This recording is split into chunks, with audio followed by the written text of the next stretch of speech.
Sports Radio 810 WHB. It's Thursday, October 26, 2023.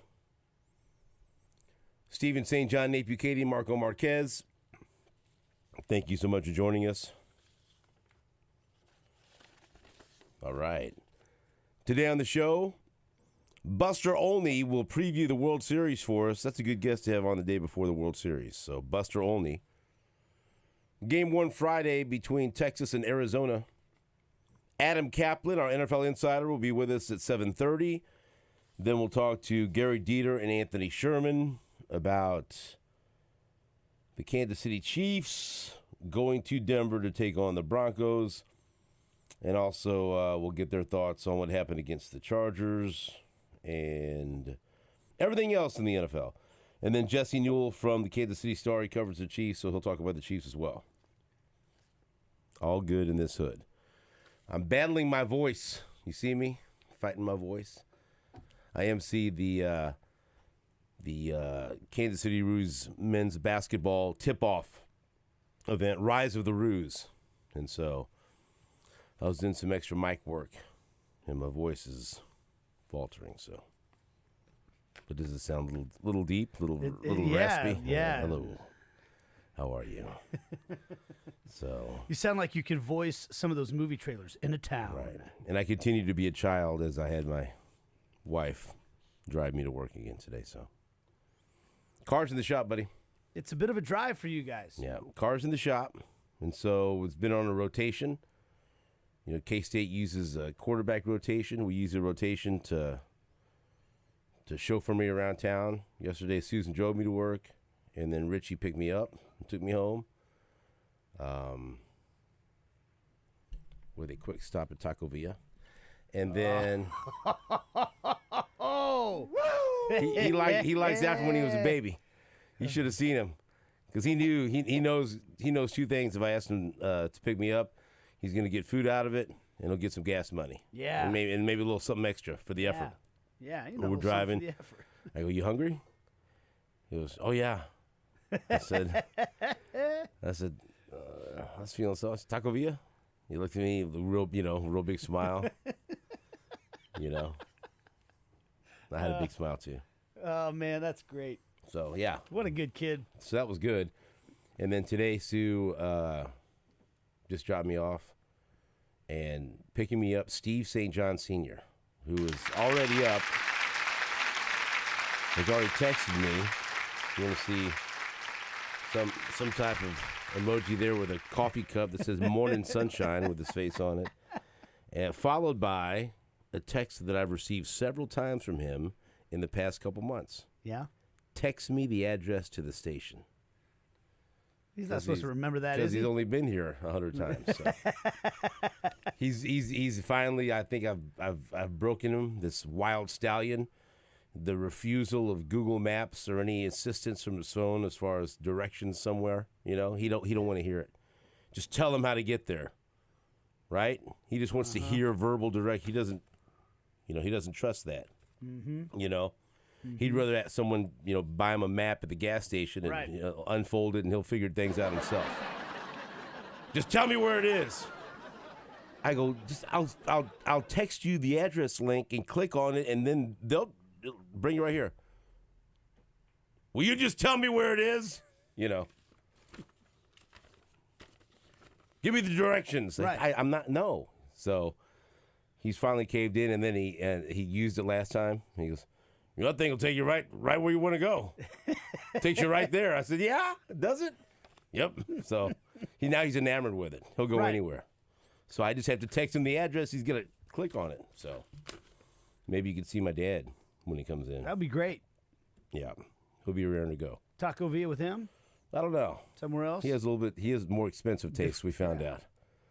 We took him to a place that we talked about, and he ordered the crab and asparagus omelet with a he knew it was on you. double-sided sausage, coffee, and freshly squeezed orange juice, whatever. Oh, that all sounds lovely. Right, exactly. Anything a la carte. Yeah. Yeah. That's what they call him. That's his middle name, Steve a la carte St. John. Well, if I could go to brunch with you guys today, I would love that. You'd probably order some crab and some asparagus, wouldn't you? Well, you're ready to celebrate. Right. And this is something that may surprise some people, but Nate has a T-shirt on if you can't see us, and we do stream on Facebook, Twitch, X, isn't it? Twitch, Facebook, YouTube. That's a big one, YouTube. Mm-hmm. If you watch us on one of those platforms, then you can see that Nate has a T-shirt that says "I love soccer." So, in case you had any doubt, in case you were on the fence about this, in case like you listen to this like, I wonder if he really loves soccer. Well, to put that any debate to end any debate about this, I love soccer. Yeah, Is the T-shirt that he's wearing. Saw this T-shirt and thought it seemed on brand. Right, because Sporting Kansas City wins in dramatic fashion last night. By the way, our stream is presented by J. Rieger and Company, Kansas City's original distillery. Do you have some of that to celebrate last night? I didn't. Actually, I did. Yeah, I had a little glass of their whiskey. Here we go. We got it right here. Well, there you go. We went from at one time Sporting was not a playoff team at all to Sporting might be able to make the playoffs to Sporting made the playoffs to they won last night and they advanced. And How about that? This is like the real playoffs now. Like this was the wild card last night. The 8 and 9 seed had to play to get in to this 3-game series. That's real. And yeah, for sure. But it's like how the NCAA tournament they call the first round, like there's the first 4 or whatever, and then there's the It all counts. whatever. Anyways, they're on to this round, and it's a 3-game series against St. Louis that starts this weekend on Sunday. So that should be pretty entertaining. And this is pretty spread out too, because if it goes 3 games, game 3 wouldn't be until like November 11th, right? Yeah, that's right. Like 6 days between each match. Yep. Which Sporting will probably need because they've had to play. They played Saturday, then Wednesday, then they'll play Sunday. So they could probably use a little bit of rest after that if they want to have a chance in this thing. So, but yeah, a little spread out. They get a home game for sure. The atmosphere at Children's Mercy Park on November 5th will be completely off the charts. I mean, it'll be insane. So, How was it last night? it was good, not great. The people that were there were loud, were into the game. It was a playoff type atmosphere, but it wasn't as jam packed as it was, say, on Saturday night when they had the playing game. Right. I think the weather scared some people off, and it was too bad because the weather actually ended up being fine. Like it didn't rain the whole game. And how long could you plan for this? I mean, you knew. Yeah. When do you find out? And it's a Wednesday night, Right. school night at 8:39 kickoff. Some people can't change plans. In Yeah. So 3 or 4 days. That's why I say good, not great. Like it wasn't a bad crowd. It was a good crowd. It just wasn't like what it'll be on November 5th is. I mean, that's going to be insane. So, but hey, Patrick Mahomes was there last night I saw that. with Brittany. So that was fun. They announced him a couple times, and of course everybody went absolutely crazy for that. Things are usually pretty okay when he shows up in the postseason. Yeah. There's something about him. Yeah, he has a little it factor there. Another guy that's got a little it factor is Tim Melia. He is now 7-0 in his professional career in penalty kicks. So what's the reasoning for that? I have my theories. He's obviously just very good at stopping penalties. He's just been phenomenal at it ever since I've watched him play.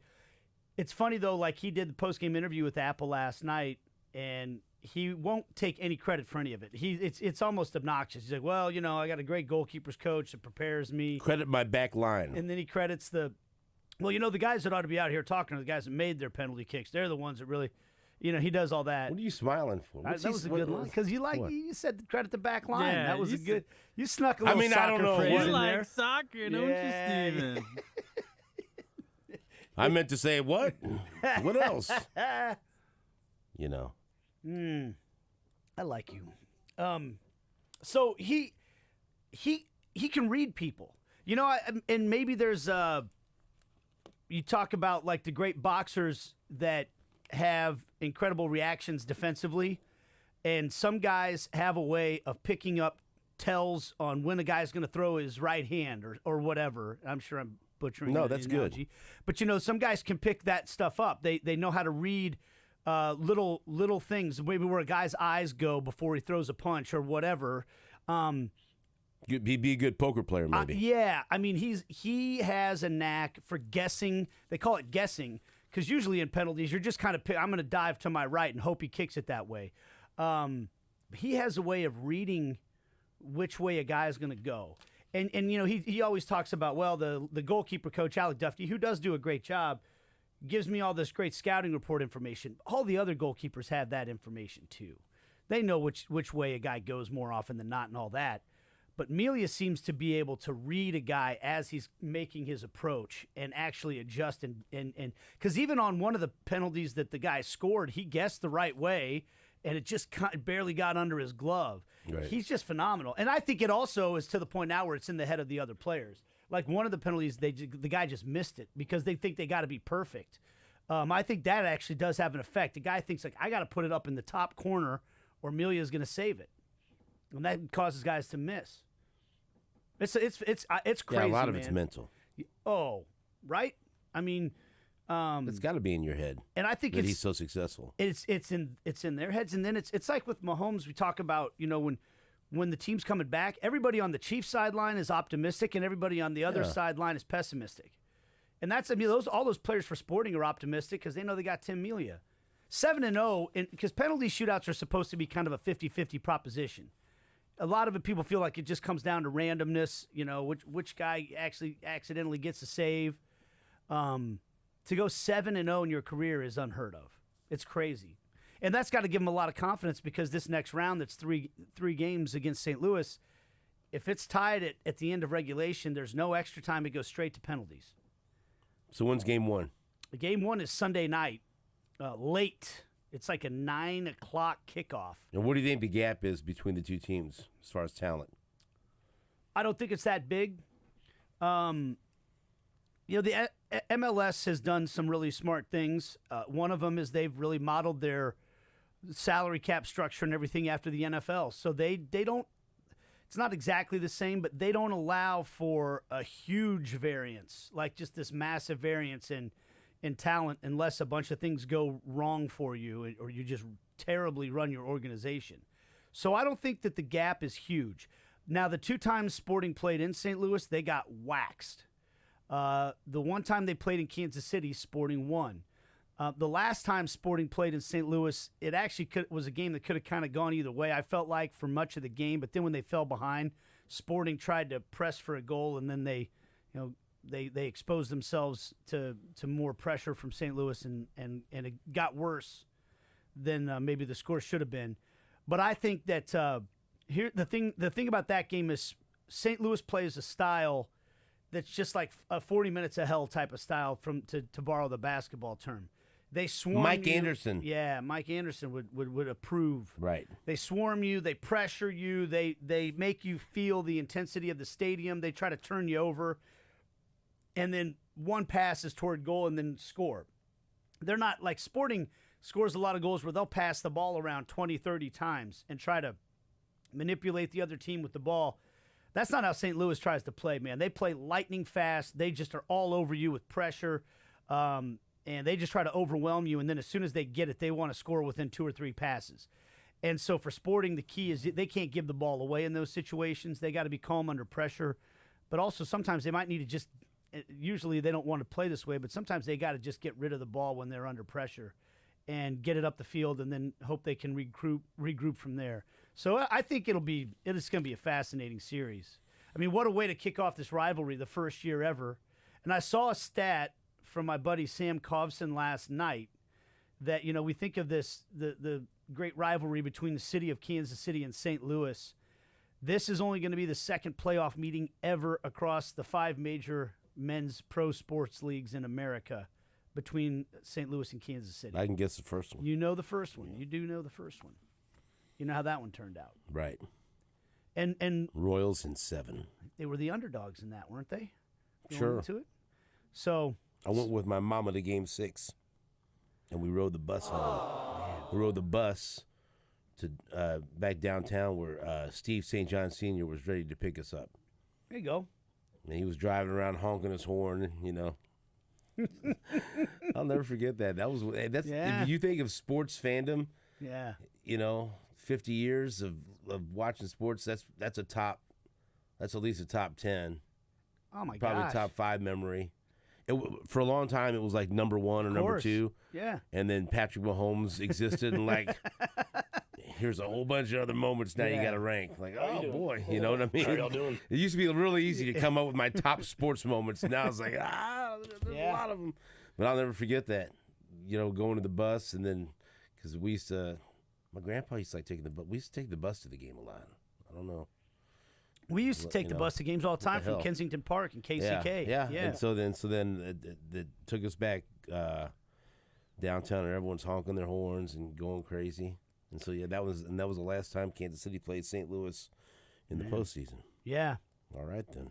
In any men's major sport, so it's gonna be fun, man. And I think it's cool that it's a series. You know, starts in St. Louis, then it'll come here, and then if they need to, Game 3 back in St. Louis. All right, then Sporting wins. They advance to take on St. Louis. Nate loves soccer. We're checking all the boxes today on the Border Patrol on Sports Radio 810 WHB.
Welcome back to the Border Patrol on Sports Radio 810 WHB. Thank you very much for joining us. We appreciate it. Stephen St. John and Nate Bukaty with Marco Marquez. Sporting wins last night. They advance, take on St. Louis in the MLS playoffs. We also have the Kansas City Chiefs getting ready to take on the Denver Broncos. We've got some sound from out at Arrowhead. We'll play momentarily. And also maybe a chunk or two from Eli Drinkwitz a little bit later as Mizzou gets ready for their bye week before the showdown in Athens against number 1 Georgia. Let's go out to Arrowhead, though, and listen to what Andy Reid had to say yesterday. Here was his opening statement to the media, including addressing the Justin Ross situation.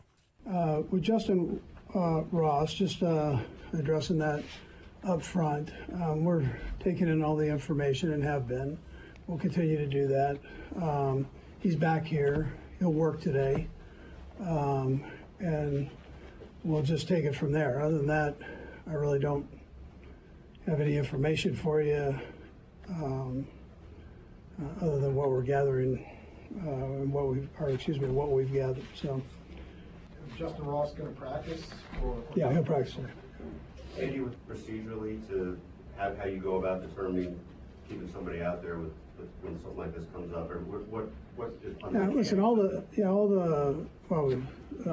situations are different. So, obviously, the law enforcement part of it, you listen to what the real details of what went on, and then we keep open communication, Brett, myself, and our people that deal with the law enforcement. So, and then we make the final decision from there. So there's Andy Reid talking about Justin Ross and what happens next. After that, Andy Reid was asked about the Denver Broncos and the job that Sean Payton is doing in his first year as Denver's coach. Yeah, well, Sean made some big moves and letting guys go. And he's a veteran coach. I mean, he did that for a reason. And they made some adjustments on the defensive side, and they're playing good football, And so I don't know what went through all of that, but the last couple of games they've changed up what they were doing before that, and they've had success with it. So it's because he's been around, and his defensive coordinator was a head coach. He's been around, so they know how to maneuver, and have done a good job with it. All right. This next clip, we had the conversation we've had it the last couple of days and talking about how the Chargers had a very unique game plan against Travis Kelce of not covering him in the first half. And so that topic came up yesterday, and somebody asked Coach Reid about the way the Broncos used to guard Tony Gonzalez with Champ Bailey, and he was asked why we haven't seen teams use that different approach when trying to defend Travis Kelce. Yeah, well, number 2 jumped on him on third downs last time we played him. So, that they know who Trav is, and they had a plan there. So maybe you see a little bit more of that or whatever. But teams are taking and putting good players on Trav or doubling them, and he and Pat they've got a unique chemistry there. So Is it all that unspoken connection, or are you? I mean, I know you guys drill everything down to the nth degree, or does it take a little? Is it some of this credit maybe go to your line for giving a little more time for Pat to see how Trav is going to read it? And where's the line does. They do a good job, and then we always talk with the receivers, tight ends, about having that clock in your head, and Trav's got that ability to keep that thing running. How long can I do what I need to do to get open? And Pat stays in tune with that, and so they've got a good connection. I mean, that's what makes them special together. But from a defensive standpoint, you try to put too many guys on one guy, and then the other guys, have a battle. So it can be a tough thing from that side. So he was saying there sometimes the Broncos put number 2 on him. Patrick on third Surtain downs. the second. Yeah, I don't know if it was the first time they did that in the game. That was the game that I covered for you guys. You were in the stands as a fan that day. I don't know if it was the first time they did it, but it was the first time I noticed them doing it. And Mahomes hit Kelsey on like a flag pattern. I think it was like a 25-yard gain. Like they tried. They don't just cover him in zone. They tried double teaming him, and he still got open and caught the pass. So I don't know. There's not a whole lot you can do to stop Travis Kelce. Otherwise, the teams you think would have figured that out by now if there was. Travis Kelce missed the season opener against the Detroit Lions, and he still has 525 receiving yards, which is good for 12th in the NFL. So he missed that first game, and he's still 12th in the NFL of any players in receiving yards. But that leaves him number 1 amongst tight ends, 135 yards more than second place. And he missed a game, and he's 34. And some people out there would tell you, well, he lost a step.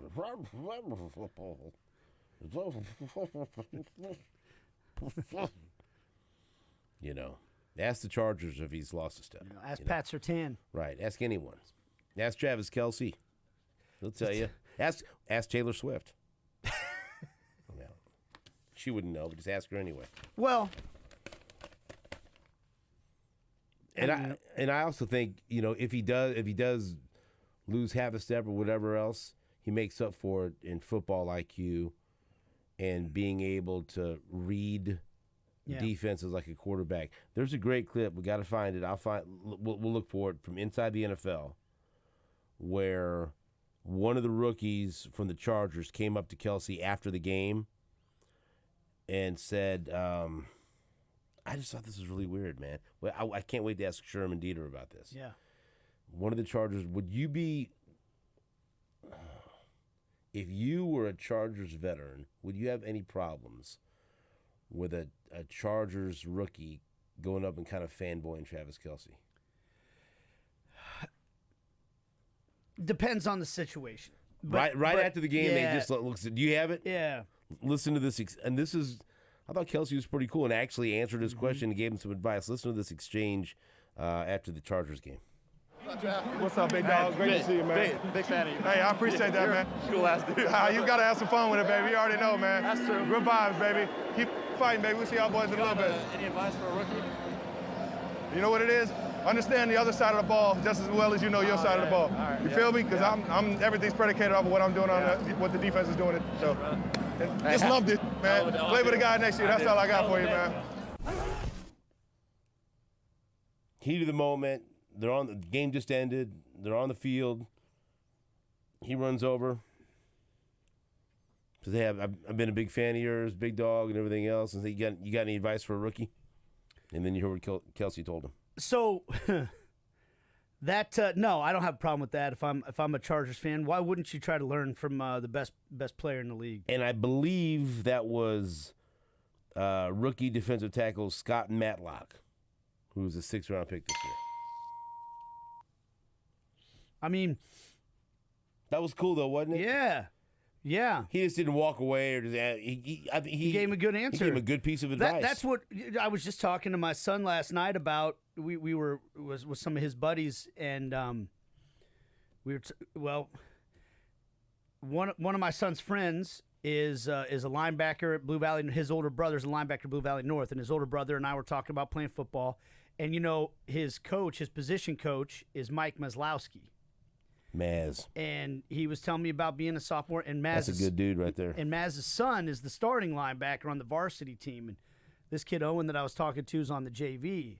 And he's like, "Yeah, I'm not going to get any varsity snaps because there's a guy that's pretty awesome in front of me playing every snap." And I said, "Well, you know what you need to do until you get your chance. You're just a sophomore.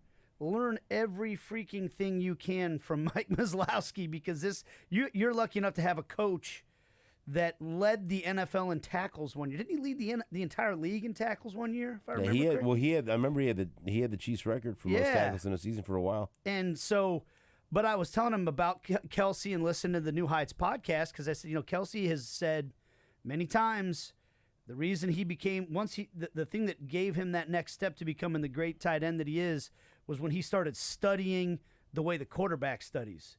And he knows the entire defense the way he knows his own responsibilities. That's exactly what Kelsey just said right there to a rookie. I got a kick out of that. I think it was great. See, like now, and play for the guy next to you. Yeah. The flip side, when Messi got to MLS, there were guys asking him for autographs. Right. Literally, like guys just got done playing a big game against him, asking him for an autograph on the field afterwards. I think that's a little different. I think if you have a player that goes up to Kelsey and says, "Hey man, can I get an autograph and a selfie with you?" Then it's like, "Hey man, you're on the field competing against this guy. You shouldn't be." But to me, you're asking him for advice. Like, and maybe in the old days, some guys would say, "I would never give an opposing player advice." But I don't think I would have a problem with that. You know what I mean? I think that's different than going up to him and like seeing if you can get an autograph with him or something like that. Isn't it? I bet you someone jacks it with him, though, in the locker room after they hear this on inside the NFL. Oh, you're a big fan, huh? I'm a big fan of yours, And he's a defender. Yeah. Can't you see some red ass just, Oh, yeah. Yeah. But, and maybe it's a little different, but remember the mic'd up after the Super Bowl, how Kittle was, like, looking for Kelsey everywhere? Yeah. And it was like, hey, and I can't remember which Chiefs player he saw, but he's like, hey, will you tell Kelsey I said hi? I was trying to find him. Right. And that's after he just got his biggest heartbreak ever. That is cool too, when you think about that. So that dude's a rookie, yeah, right?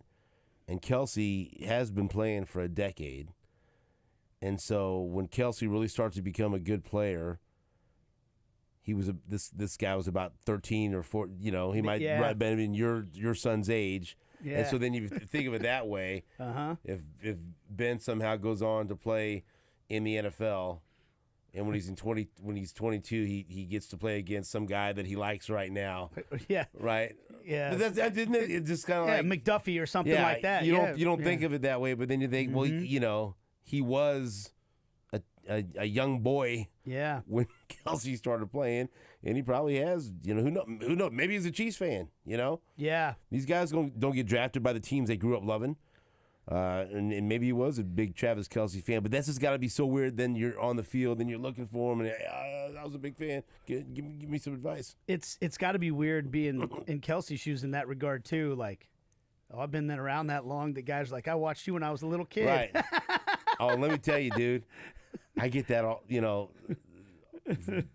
I get that a lot now. Yeah. Oh yeah. When I talk to somebody like, at our event with Creed Humphrey on Monday. Mm-hmm. This really nice guy comes up to me, and says, he's a man. Yeah. He comes up to us. I grew up listening to you, and I'm like, you look like a pretty aged man to be saying. You look too old to be telling me this. Yeah. I'm thinking, I have been doing this for 25 years, so and so he could be into his 30s, and it could be I don't know. And so it's always like, hey, that's so cool, that's nice. Or someone will tell me, I listen to you and Nate driving to, when my dad used to drive me to school, to grade school. I'm like, how old are you? I'm out of grad school now. Right. Yeah. Right. It's super cool though, but then it kind of blows your mind. Yeah. But and that's got, like you said, it's got to be crazy for Kelsey. This big guy comes up. Yeah, I used to like you when I was a little kid. Yeah. In a league where what is the average career span? Less than 5 years. Right. That's awesome. I had not seen that. Or I had not heard that clip before. All right, let's take a break. Back into this on WHB.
Because Kelsey was mic'd up. First you hear him blocking downfield.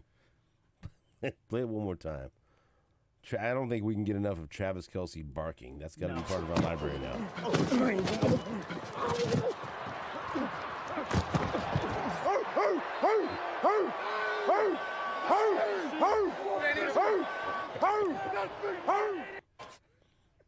Hey, if we start to lose energy at all in here, or do you think the show starts to slow down, play that. And that'll get us right back on track, I feel like. You know, yeah. Let's go. Right. That's right. Killer Trav. All right, let's hear a couple of clips from Patrick Mahomes II. Sporting Kansas City co-owner. He was there with Brittany. Mm-hmm. There was a lot of security when I showed up. I thought it was for me. Oh, it was for him? No, it wasn't for me. It was for him. Here, Patrick Mahomes was asked about this odd scheduling that has the Chiefs playing the Broncos twice in such a short span of time. And here, Patrick Mahomes says it will be a challenge to face the Broncos again so soon. Yeah, I mean, obviously when you play a division opponent, you know each other already. You prepare for against that team, and they prepare against you all offseason. And then being able to play them 2 times in 3 weeks, really, a little less than that, honestly. It's a challenge because we're so much familiarity. They know what we want to do. We know what they want to do, and now how can each team execute at a high enough level to have success. And so obviously they did a great job against us with their defense this last game, and how can we adjust, and I know they're going to make adjustments as well, and have success this next game. Here we go. We complained for a long time. I complained for a long time. It was too hot. There wasn't enough football weather.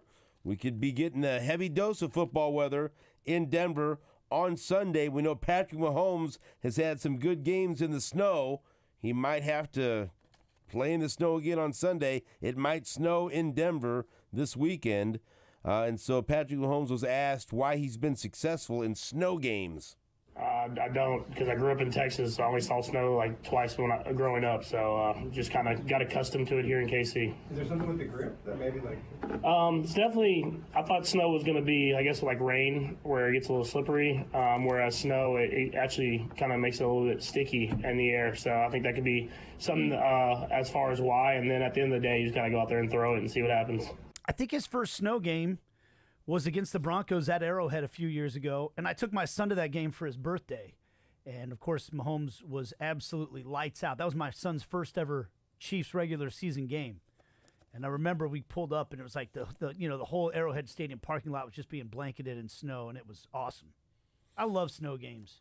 Well, you might see one on Sunday. It's snow problem Denver. for Patrick Mahomes. That's exactly right. And Chiefs have good memories. Whenever I think about snow in Denver, I think about Marcus Allen flying through the air into the end zone. And one of Tim Grunhardt's favorite games against the Broncos. All right, here Patrick Mahomes was asked why the Chiefs have been so successful on third down this season. Yeah, I think it's a mentality. The coaches preach how we're going to execute. The guys go out there and do it. And then we just have belief that we're going to make it happen some way. It all starts up front. The offensive line in third downs has to block against great pass rushers when their ears are kind of pinned back and they want to get to the quarterback, and they've done a great job of that. And then the guys, whenever I've extended, have been able to make plays happen. So you got to have the mentality to really execute it during practice so you can execute it during the game. Do you feel like you're at your best when you're able to extend those plays sometimes? Yeah, I mean, I think we do a great job first of having the play calls to go against what the defense is presenting to us. And then whenever we do extend, I think guys do a great job of getting themselves open. And then whenever I can run for it, I try to run for it.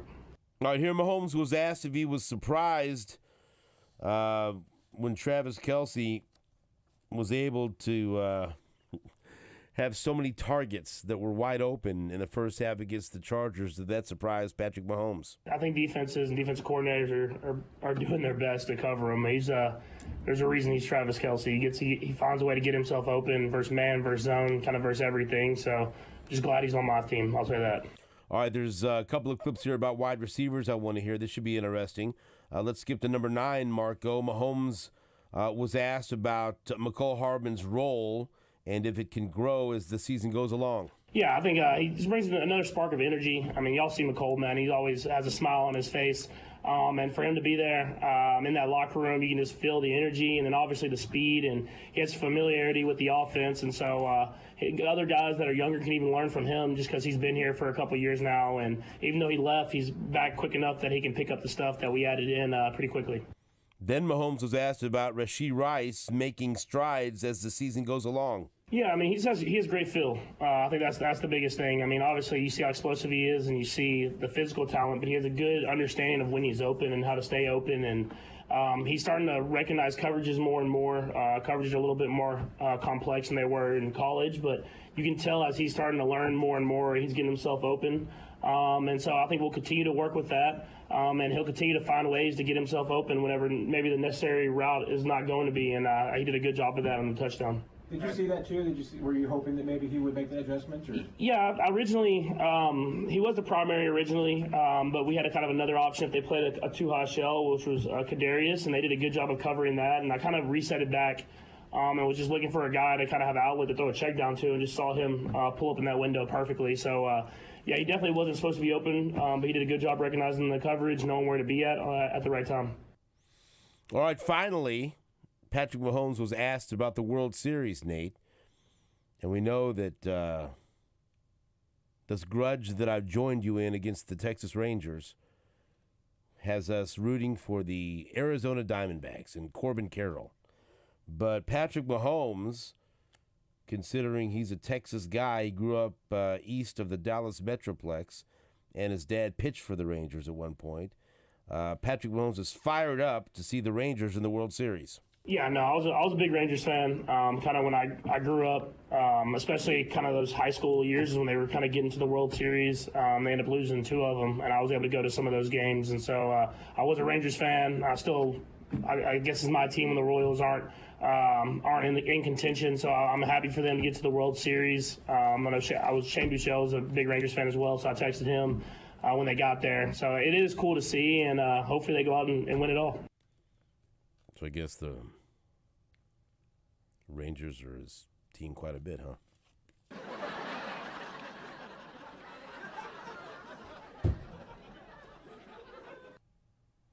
Because he said that's his team when the Royals aren't in contention. So that means that that's all the time. Hey, the Rangers haven't exactly Marco, it's not funny. I'm even mad that I said it. That's you know what? I'm an a-hole. I shouldn't have said that. Well, sometimes it's not worth a cheap laugh. no. That was ridiculous. Do you feel good about yourself right now? No, I don't. Well, Nope. does that mean I need to go ahead and cheer for the Rangers now if Patrick Well, Mahomes you do is? what you want. I don't know. How dare I go against Patrick Mahomes? Yeah. No, that made me pause. Hey, I don't he's know. got money invested in one team, though, so Right. money talks. But the World Series, who are you rooting for? Rangers. Because of Mahomes? No, because my family in Texas. I got my cousin Miguel. Miguel. Miguel. Miguel's all in. You claim that no one in Dallas cares. Miguel cares. And Patrick Mahomes cares. He used to be down there. He's not there anymore. Right. But Miguel's all in. Okay, maybe we're rooting for the Rangers on this show. I don't know. Maybe that's what it is. Maybe I'm not rooting for anybody in this World Series. Wow. All right, then Nate doesn't care. We'll take a break. Back after this on WHB.